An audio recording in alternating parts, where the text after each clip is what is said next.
کہ جو پڑھوں گا اس پر عمل کرنا، کیونکہ پڑھ لینا منزل نہیں ہے، پڑھ لینا راستہ ہے، منزل عمل ہے۔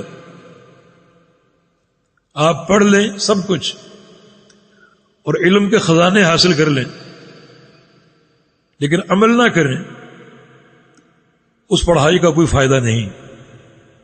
پھر وہ ایسے ہی جیسے آپ وضو کر لیں اور نماز نہ پڑھیں، سفر کر کے مکہ پہنچ جائیں اور حج نہ کریں۔ امام ابو خیثمہ رحمہ اللہ اپنی کتاب العلم میں ایک قول لائے ہیں نبی علیہ السلام کے صحابی ابن مسعود رضی اللہ عنہ، فرماتے ہیں کہ لیس العلم بکثرت المسائل وانما العلم خشیۃ اللہ،